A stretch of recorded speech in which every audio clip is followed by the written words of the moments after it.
Okay, everybody, welcome to the Al-Walid bin Talal Center for Muslim Christian Understanding, an event co-sponsored with the Center for Eurasian, Russian, and Eastern European Studies. And we have a very timely and, for our center, I think, somewhat unusual subject matter talk, which is good, because variety is the spice of life. And also the spice, variety is also good in food spicing as well. We have tasty lunch. Dr. Charles Weller is a faculty member from the World History and Asian Studies program at Washington State University, formerly the big rival of where I used to work, University of Washington. We've already been through that. Go Coug. Yeah. And he's done something that I always had a dream of doing, which is to do a PhD in another language in another country. So I have profound respect. I can live vicariously through you during this presentation. His PhD is from the Al-Farabi Kazakh National University in Almaty, Kazakhstan. So he did all his academic work in Kazakh language with Kazakh advisors. And recently he's been a fellow here at our Center for Muslim Christian Understanding. And his most recent publications are one in the Journal of Islamic Studies, very good journal from Oxford. I recommend reading it. I think you published in there, Dr. Bull. And so have I. It's a good journal. And so is our speaker. Article on religious, cultural revivalism as historical debate, contending claims in the post-Soviet Kazakh context, and also an article in Journal of American East Asian Relations on modern reform and independence movement, Central Asian Muslims and Koreans in comparative historical perspective. So he's here to speak about the impact of the Crimean and Ukrainian crises on the Central Asian Islamic world. So he'll speak to us for maybe half an hour or so, and then we'll have plenty of time for questions and comments. Please welcome and go ahead. Thank you, Jonathan, and thank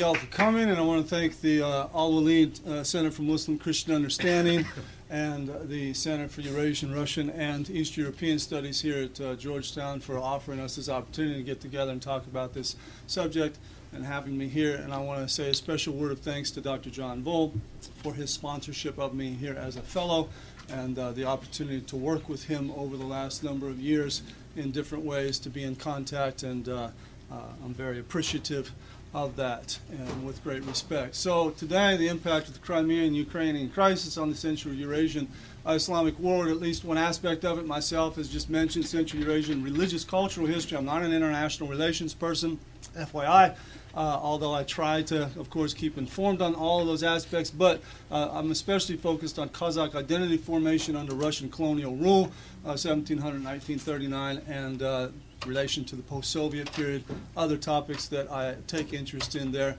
as you can see. But my interest in this Crimean situation, particularly in the Crimean Tatars, I'm not an expert, again, on the Crimean Tatars particularly, but they have captured my attention, always a part of the studies in general.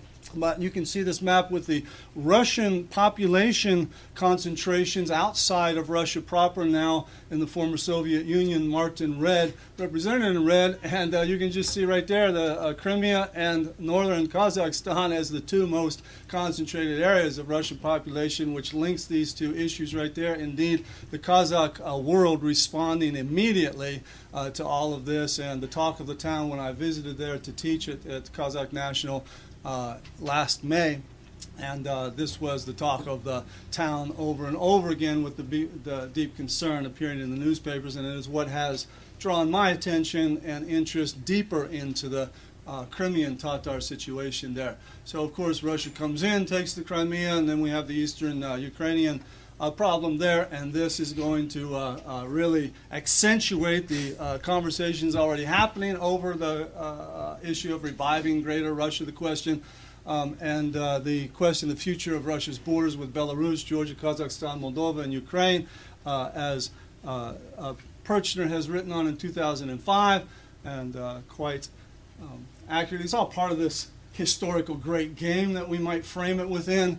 Did a review, by the way, on Reviews in History on this book here, on Sergey's recent book in 2013, The Great Game. But the end game is part of a modern new great game, or a neo-Cold War, whichever you might want to call it, involving NATO, EU, the US, other Western powers, and Russia, and others as well, with Ukraine caught in the middle in many ways. And the Crimea, we might frame this in terms of Ukraine, the Caucasus, and Central Asia, between Russia, Turkey, Iran, China, the Middle East, USA, and EU, with Pakistan, India, and Japan all playing their parts out in the periphery as well. We have great scholars here at Georgetown, of course, addressing these kinds of issues in different ways with their areas of expertise. Dr. Angela Stent, the director for CERES, with a recent book and her articles out, very helpful articles on Putin's Ukrainian endgame and why the West may have a hard time stopping him, and why America doesn't understand Putin. A great article on the history of Cold War relations, or Russian U.S. relations, related to a book, and other scholars there at CERES that we have, as well as scholars here.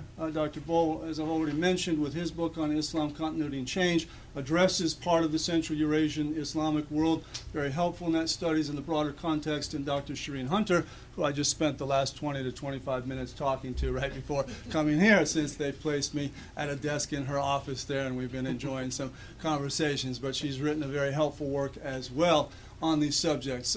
History, vital, of course, to this subject and any other. I teach in the roots of contemporary issues. By the way, we've switched our world history program at Washington State away from the World History Survey. We still offer it, but now the required course is Roots of Contemporary Issues, framing world history in terms of taking today's contemporary hot topics, if you will, and looking at the historical roots behind those. How can history better help us understand today's world? And always bringing back our study of history to today's world. Students like it much, much better. I do, thoroughly convinced of it. But for history, I might reference you to the International Committee of Crimea, for Crimea, and their new biblio that they have up there, very helpful biblio on those things. And history being as important as it is, as controversial as it is, alive and present as it is, the past is never dead. Indeed, it is not even the past. Always present, and we had the Russian groups in Crimea rise up in protest against interpretations of history not too long ago, in October of 2013, on the 14th and the 25th. And what was it that they were protesting but the release of a new book by a Russian scholar, as it were, Valery Vazgrin, in his History of the Crimean Tatars, essays on the ethnic history of the indigenous people of Crimea. If you catch the subtle hints in the title, you might already guess at what the reaction was, which was the word indigenous already being used of the Crimean Tatars there in Crimea is controversial in and of itself. The Ukrainians have not yet, nor have others recognized them officially as indigenous peoples. That would carry all kinds of implications, as indeed it does by the Russian response reflecting that. But they also were protesting the interpretation of Vazgrin with regard to associating Stalin with Hitler, and speaking in terms of genocide in relation to the Stalin's deportation of the Crimean Tatars and other groups in 1944, following the Nazi occupation there of Crimea and parts of Ukraine and the Caucasus, etc. And we'll come back to that. But history being very controversial in this issue here. And I want to focus my talk today on the aspect of historiographical representations and how they're playing into this controversy. I don't know that it's going to be anything new as a general topic, but hopefully we'll be tying together some issues and threads that will help us understand the deeper historical roots of the contemporary issue that we're looking at. And a study by Safure Kazmatova was done back in 2003, and it's available on the Unrepresented Nations and Peoples Organization website, by the way. It's just a short 3-page study, but it was the image of Crimean Tatars in Ukrainian and Russian language history books in the Ukrainian school system. And within that, for instance, she looked at Victor Mison's Stories on the History of Ukraine, a 5th grade textbook that was in use at the time. I don't know if it still is, but out of all the references, 26 that she found to the Crimean Tatars in the book, she counted in her own estimation, her own interpretation of that, was that 20 of those were negative, 5 were neutral without any positive or negative value, and 1 of them was positive out of the 26. That's 78 to 79% negative representation of the Crimean Tatars in the Ukrainian textbooks that they're using in the schools. This is pre-Russian annexation at the time, so we're dealing also with Ukrainian views, not only Russian views, but a shared views, which, by the way, part of my presentation, the thesis here, I would say, in this presentation is that the Russian and Ukrainian, as well as broader Western, including U.S. Portrayals and understandings of representations of the Crimean Tatars in the history books, not exclusively, but very entrenched in terms of a negative view, both culturally and religiously, in terms of their nomadic past heritage and their Islamic heritage, and they tie together, and they still do tie together today. But she found within the book, Kazmatova, the Crimean Tatar Khans sold and betrayed Ukraine for money. The old and disabled people were given to Tatar children in order that they could train to shoot with a bow and use a saber. The historic heritage and relations between the Ukrainian and Crimean Tatar peoples was exceptionally hostile and negative within the history book, the 5th grade history book. As she looked at A.K. Svitko, the history of the Ukraine 16th, 18th centuries, 8th grade textbook that she looked at both in Russian and Ukrainian, she found in her own estimation, again, I haven't been able to look at these books, but basing off her study says that 50% of what she found was negative. References to the Crimean Tatars, 17% neutral, and nothing really positive, but the other 33% discussions of dependence on versus independence from Ukraine, a vital, hot topic. With, I'm going to assume, the weight of emphasis in that discussion going on the dependence side. As a matter of fact, she found, number one, that it asserts that the Crimean Tatar Khanate ruled less than half of the peninsula there. So you can see issues already within the historiographical representations back here to the school children of what they're raising up, the Ukrainian as well as the Russian peoples there in that land, with their views of the Crimean Tatars and of these historic issues, or the history behind these issues today. Number two, it describes the Crimean Tatar Khanate as a community of gangsters whose main source of living is the taking of captives and spoils from war. Quote from her, "There wasn't a year when the Turks and Tatars did not invade Ukraine, burn its villages and towns, and kill its citizens or take them captive," as she found in the studies there. At the end of the chapter were study questions of this nature to focus the children's attention on these issues as opposed to any others. What were the reasons for the predatory campaigns of the Tatars and Turks against Ukraine, and with what goal did the Tatars and Turks take captives from among Ukrainians in their wars?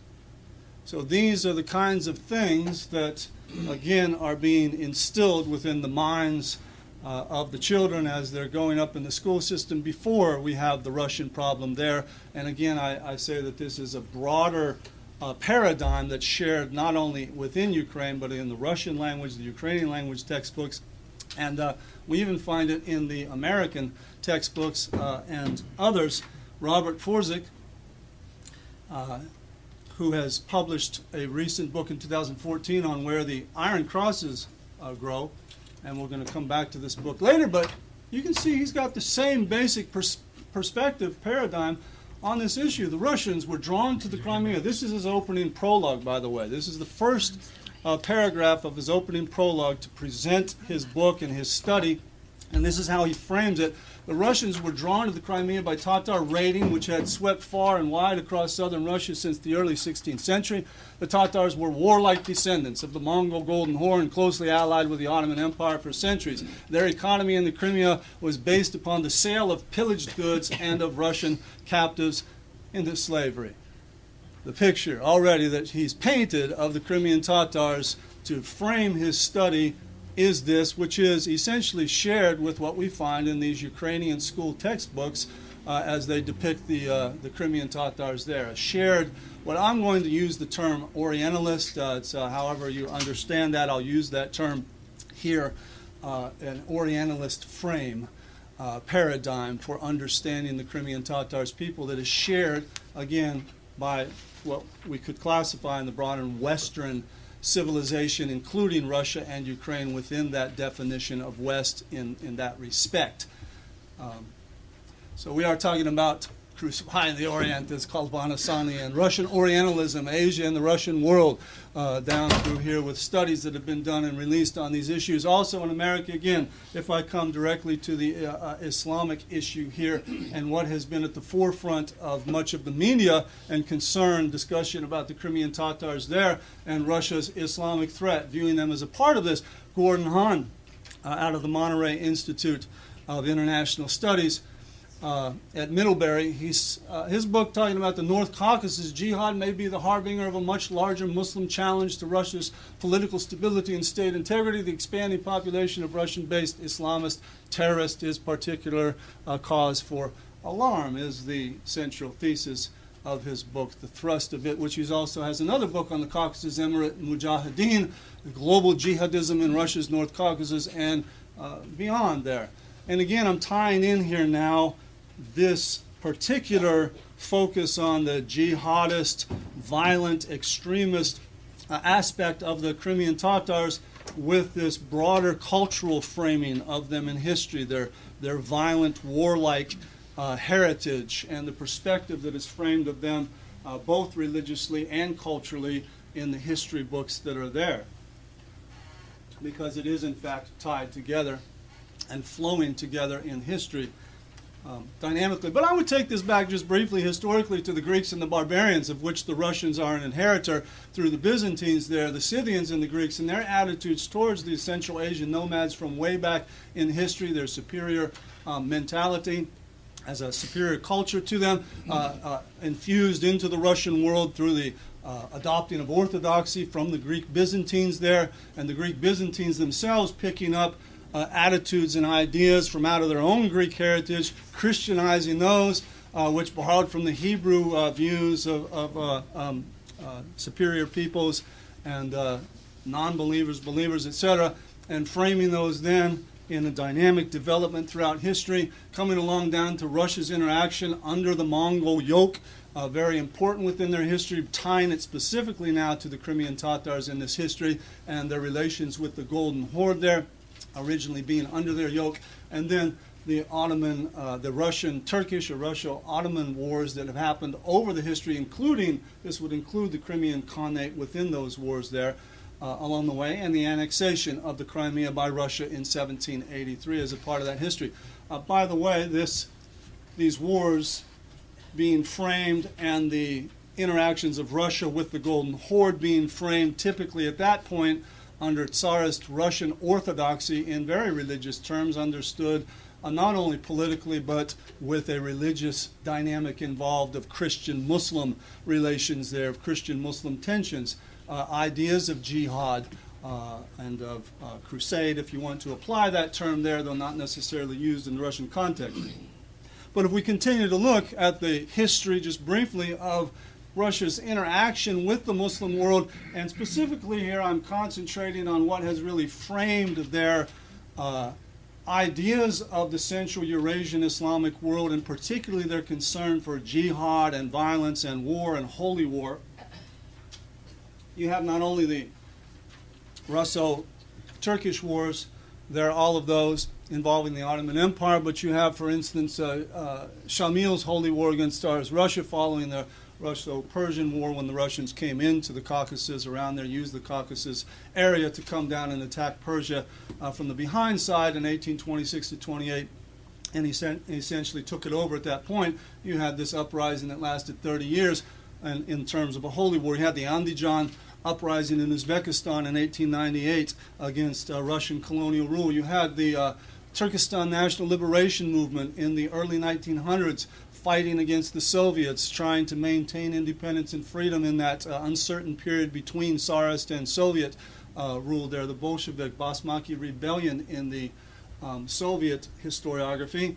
And then we get the Nazi Germany occupation of the Crimea and parts of the Caucasus and other areas there when they came in and pushed the Russians out during World War II, took it over with their vision there. And in this time, I come back to Robert Forsyth's book on where iron crosses grow. The Crimea, 1941 to 44. He's a military historian, by the way, with 18 years of service in the U.S. military.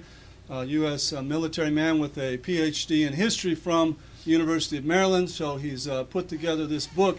And again, I come back to his representation as he frames this. Now, I will say that Forsyth, as far as I have looked so far, and I'll have to take a deeper look, but so far I find Forsyth to be the most balanced, at least, in presenting both sides of the issue with regard to the Crimean Tatars here and other Muslim peoples in the former Soviet Union that collaborated with and worked with the Nazis during their occupation period, which raises all kinds of questions.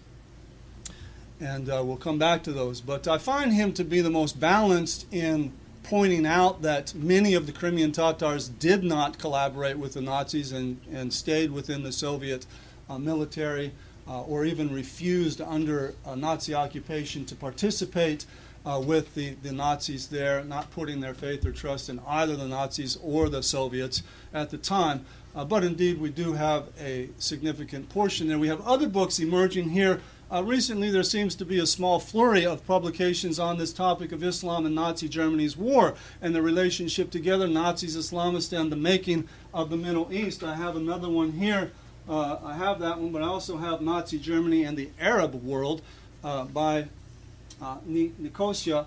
And all of these published in 2013, 2014, just recently. And I say that this is coming out in relation especially to the recent developments in the Israeli-Palestinian struggle and ISIS as well connected in there with that. Particularly, I will say that Barry Rubin's study, along with Schwanitz, together as a German scholar, Barry Rubin being turning over his career generally pro-Israeli. And here you're getting a depiction of the Muslim world in terms of being very anti-Jewish, anti-Semitic. And that's essentially the thrust of the book. As a matter of fact, Rubin and Schwanitz have pinned the entire blame of the final solution on al-Husseini, the Grand Mufti of Palestine appointed by the British. They've said that it was his idea and his influence upon Hitler's thinking that brought about the final solution, is what their conclusion. Now, it's already debated and questioned in terms of reviews, which I would agree with in questioning that, but nonetheless, clearly has some deep implications. And I say that these implications, again, coming back over here, David Motadel's book involves much discussion of the Crimean Tatars and the Russian Muslims in general, the Chechens and others that were involved in this whole conspiracy, collaboration, whatever it is. And the problem, for instance, with Motadel's book is that he doesn't discuss at all the however factual and accurate he is with whatever history and archives that he's pulled out, which, by the way, both of these books, a tremendous amount of archival research and documentation, as good controversial scholarship always involves for debate. But Motadel's book, he doesn't at all address the fact of the many Crimean Tatars who didn't collaborate with the Nazis in the campaign, and I suggest, therefore, that he leaves us with a warped image, a picture that's going to affect views, and I would suggest in a negative way here, add to negative views of the Crimean Tatars and generally Central Eurasian, the Islamic world there, in terms of violence and anti-Semitism, and we're seeing a connection here again with the Israeli-Palestinian struggle and Middle East issues. As Dr. Vo has pointed out, the connection of the Central Eurasian Islamic world with the Middle East and broader Islamic world has a great chapter on that in, I forget her name in the book, on Central Asia. But here is Cate's review of Rubin, he talks, for instance, about, in his review, he says that both Islam and Nazism glorified armed conflict and martyrdom, as well as the notion of the common good, as opposed to individual liberty, the family, motherhood, physical labor, and hatred. Again, these what are the implications of these kinds of depictions of the Muslim world in this kind of study for our perceptions, our understandings. There was a collaboration between Central Eurasian Muslims and the Japanese world in World War II, which has been well studied and still needs more study, but is out there. Also, they don't have the same depth of intensity and of issues of violence that are not really involved in those studies, but I did want to point them out as being a part of a broader world historical context there. I do, by the way, suggest that it would be a great study at this point to take up the larger world historical context of the Muslim engagement in World War II with Japan, with the Middle East, and even India and other places in greater depth in response to these studies especially. But the Crimean Tatars were deported for their alleged collaboration. Unfortunately, we do not get enough emphasis upon what J. Otto Pohl has talked about, the false charges of treason against the Crimean Tatars, available on the ICC website there, published in 2010. But again, these the balance side, the concern for balance here in how we frame and represent and view things, our historiography, as it were.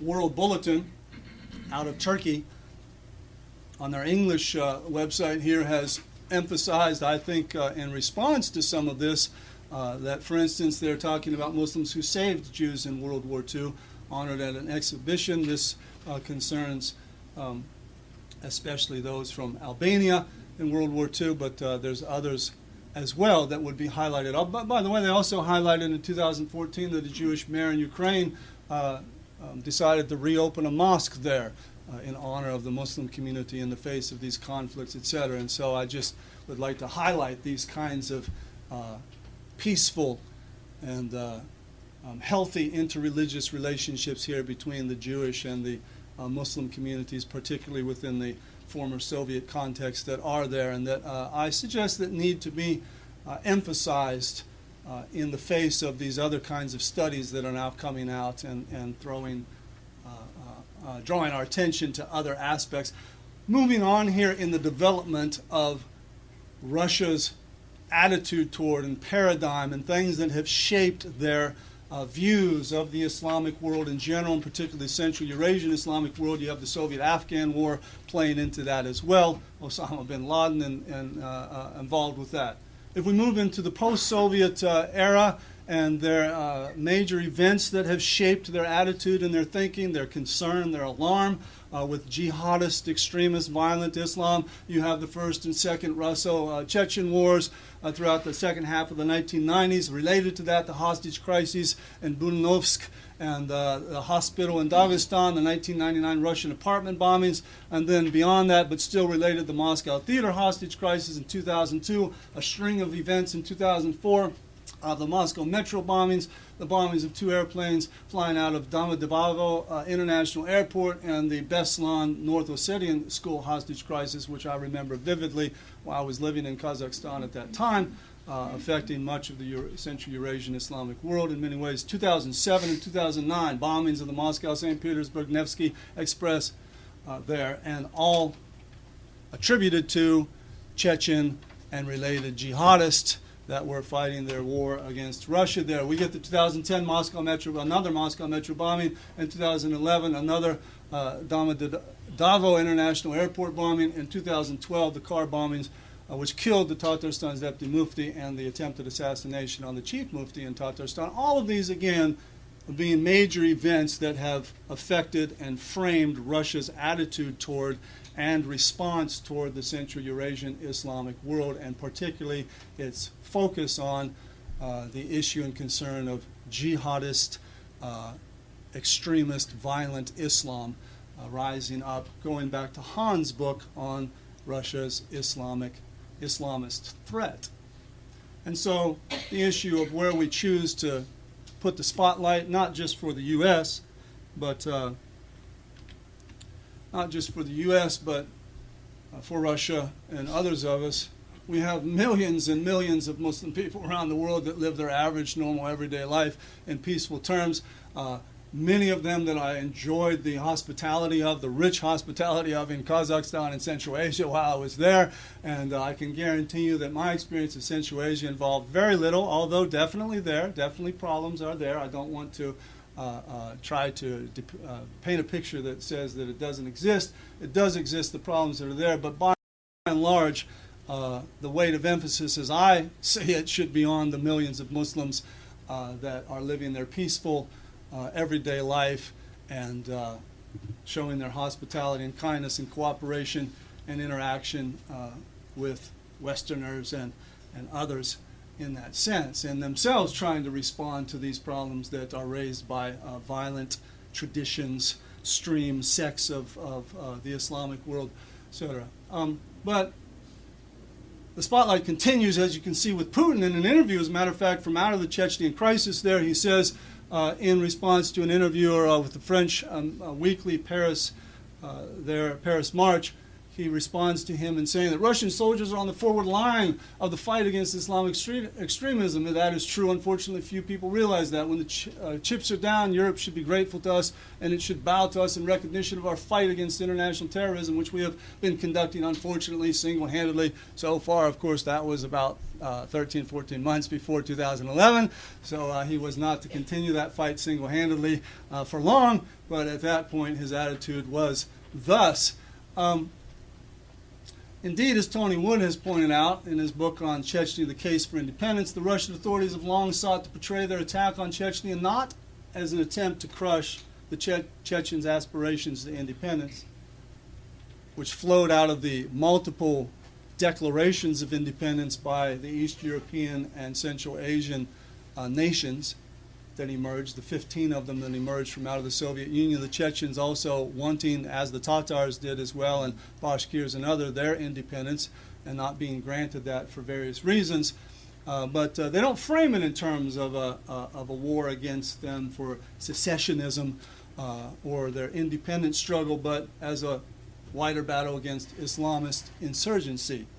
I would say that the same thing applies in the Crimean Tatar case as well. As you can see, even back in 2010, an article coming out pointing back to the struggle going on between pro-Russian groups in the Crimea that goes all the way back to the 1990s and the Soviet collapse. But there in 2009, flaring up again with attempts by Russian nationalists to shut down autonomous Crimean Tatar government organizations, including the Mejlis.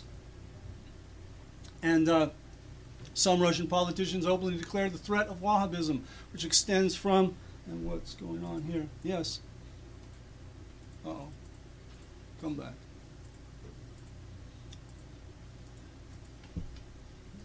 Give you a little,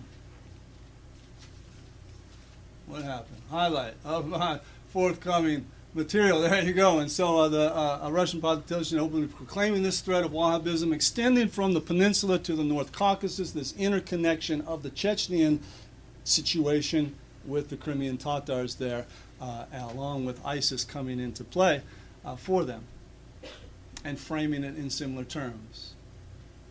Not in any way trying to put down their independence explicitly, but the main issue is the threat. The whole article, by the way, on the Peninsula Crimeans, as it were in Russian, was put out and framed them as Wahhabist, as radicalist, as jihadist, etc., training and fighting in these ways that Russia should be concerned with. Igor Davidov's work in 2008, now it was released in 2014. It was commissioned and sponsored by the U.S. government, U.S. military, and specifically, but the Igor Davidov is the main author of this study, as I understand it, who himself is a Ukrainian lieutenant colonel with his degrees there in military engineering and National Economic University there, and his book on the Crimean Tatars and their influence on the triangle of conflict. Again, we see this kind of perspective. Ukraine's experience with the pro-Russian separatism, this is quoting from his book there at one point, of the 1990s in Crimea demonstrated their difficulties in dealing with separatism. However, pro-Russian separatism was peaceful, he says. The was should be emphasized there. It's no longer true if it was then. But in contrast to the 67% share of Russians in the Crimean population, the Crimean Tatars, 12% of the population, often use violence in pursuit of their political and economic goals. Again, this is a Ukrainian speaking here, a Ukrainian military man for the U.S. government, with the U.S. government publishing this, sponsoring this study, and using this as training in their camps and their schools. This is the paradigm that we're getting on this overall, the dynamics of these issues, how the Crimean Tatars are portrayed, viewed. They are supported by other Muslim states, and sometimes in the 1990s, the Chechens began conducting actions in the Crimea. Will Ukrainian authorities be able to control the situation in Crimea in case of a large-scale Crimean Tatar uprising? The big concern for them. April 2013, still not to the heights of the flare-up of the Crimean crisis yet. Building there, all of the elements in history coming together, but it still hadn't manifested, shot into flames, I should say. But we still have an article talking about, highlighting from Sevodnya today in the Ukraine, the Russian news piece in Ukraine there, Crimeans fight in Syria to gain experience for war at home. These are the things that they emphasize along the way. On February 25th, 2014, the Crimean Tatar National Assembly representative in Turkey, Zafar Karatay, warned of a smear campaign linking the Muslim Crimean Tatars to al-Qaeda, adding that such reports are lies. He understood what was going on. In spite of that, February 26th, the New York Times published an article as Putin orders drills in Crimea, protesters clash, shows regions divide. And in that, they started their article with cries of Allahu Akbar, Arabic for God is great. Thousands of protesters in the capital of Ukraine's Crimea region, tinderbox of ethnic, religious, and political divisions, added an Islamic voice on Wednesday to the tumultuous struggle for Ukraine. They went on, most people on both sides of the Russian-Ukraine divide have no interest in violent confrontation. That's fair. But still, they're going to highlight, but small militant groups have been increasingly active in trying to rally people for battle. A small number of militant Tatars, encouraged by extremists abroad, have tried over the years to recruit Crimean Muslims for jihad. Their efforts have fallen flat. Indeed, any move to restore Crimea to Russian rule, however, would risk breathing life into such calls for extremism.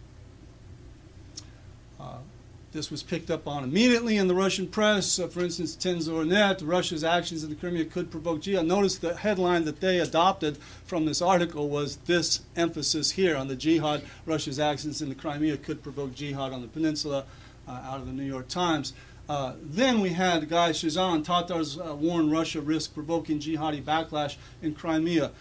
It wasn't a warning, it was simply a statement by Zhemilev, the representative, one of the chief representatives of the Crimean Tatars in the Majlis there, and it was taken out of context, I must say, in general, although he did make reference to the fact that those groups exist and the possibility of that being there in small scale. Mustafa Zhemilev, he says, a Ukrainian parliament member said a number of militant Tatars had approached him to say that the Russians would fight the Russians. We have Islamists, Wahhabis, Salafis, groups who fought with the opposition in Syria, he said in an interview. But he made clear that he did not support this kinds of thing, nor wish to emphasize it. We still get a flurry now, coming out in April and down into May, of articles concerned with jihad amongst the Crimean Tatars. Jihad, Zhemilev threatens jihad. Brown Revolution in Ukraine, Tatars threaten jihad. Crimean Tatars in jihad. And articles focusing on this all the way down, and again an upsurge in May, when you did have a call for the Crimean Tatars to join jihad, but there it was. This was in spite of the fact that in the midst of this, April 15th, the Tatar, chief Tatar Mufti, Gainutov, he said that the Islamic radicals are unpopular in Crimea. We tried to speak to Putin and tell him this is just not the biggest concern, although it's there, they're just not popular. It's not the main issue. Religious radicals are not popular amongst residents of the Crimea, and trying to emphasize that aspect. And also, Guy Newton, in another April 2nd statement concerning Hizb ut-Tahrir and other organizations, Emirali Albayev is well informed about them, is in control, trying to convince Putin that we have things under control. He wasn't afraid to confront Putin and Russia in terms of their Islamophobia and their suppression of Islam, as he made a statement in 2010 officially accusing them of being Islamophobic and suppressing Islam in Russia in general there, and trying to voice his concern. Indeed, as Will Meyer has said, the Islamic explosion postulated by Western scholars up until the collapse of the USSR never occurred. However, Western policymakers have in the post-Soviet era continued to fear a Khomeini-style Islamic revolution in the strategic region. The concept of an Islamic threat to Central Asia is in itself a largely Western construct serving Western interests and misrepresents the interest of Islam within Central Asia today. Meanwhile, the Kazakh Muslims were representing Putin in terms of Stalin and associating him with Stalin. Violent. By the way, the Kazakh author of this article reminded the Western world that it wasn't not the Western powers who were essentially responsible for the deaths of some 65 million people in World War II, etc., and highlighting the other aspects and how many died within Russia, how many Muslims died within Russia on behalf of that war because of Russian insistence on their involvement in that. They also associated Putin in the Kazakh press with Hitler, which caused an uproar of no small amount. The Kazakh press also highlighted that during this time you had the Chinese now upping their efforts to infuse the Xinjiang Uighur region with Chinese colonists to send more Han Chinese to occupy Xinjiang there to suppress and to maintain the issue there, afraid that the Crimean situation was going to cause further flare-ups in that place. And indeed, Russia continued to feel this way in spite of the warnings or the attempted efforts of Guy Newton and others to point out that this was not the major concern. It was, within their eyes, Russia sees ISIS as a reason to boost control in Central Asia. And so we get 150 Crimean Tatar Muslims in Islam Terek and other cities in Old Crimea called in for questioning. When do you become Muslim? With whom do you maintain relations? Are you a member of any sect? Starting May 9th, we get the raids on madrasas by the police and the agents covered there in the Turkish press. Starting in September now, in May and September going on, the banning of literature now that was in effect since 2007 is now in effect in Crimea under Russian rule. It was not under Ukrainian rule. A list of almost 2,000 books now that have come on to this forbidden books list, a new neo-inquisition of sorts, as we might call it there. But involving a number of simple everyday Islamic prayer books and things that are on that list, including some Turkish scholars' books on works that are there. Crimean Muslims ordered to destroy banned literature. They're also burning some of the Crimea's Ukrainian past, Ukrainian textbooks on history there that were produced in the post-Soviet period, and doing away with Ukrainian nationalist versions of Ukrainian history. Women were targeted for wearing headscarves in the street and stopped for questioning, checking IDs, etc. Along the way here, and them ultimately holding a workshop to try to address this issue. Islam in Ukraine. It was a call for the end to Russia's oppression. It didn't uphold it. The Russian Supreme Court upholds the ban on the hijab, etc. Muslim soldiers in the Ukrainian army as a part of all of this that we could talk about. In relation, mosques attacked and set fire, arson that has happened, cemeteries attacked, the tombs of our Muslim brothers as it was put out, and abductions that have happened. 19 Crimean Tatars have been abducted, some of them tortured and killed as of December 1st, 2014, the number possibly having gone higher by this point by a few. UN says 14,000 by July had fled. The numbers must be up by now, and that brings up issues of charity and then of other things. But I'm going to wind it to a close there for right now and open it for questions and answers. We could talk about much more. I do have a handout, by the way, has that been presented. So I made it through up to about number 5 or 6 there, I believe, on the list, and the rest of it we could open for conversation as well. So you can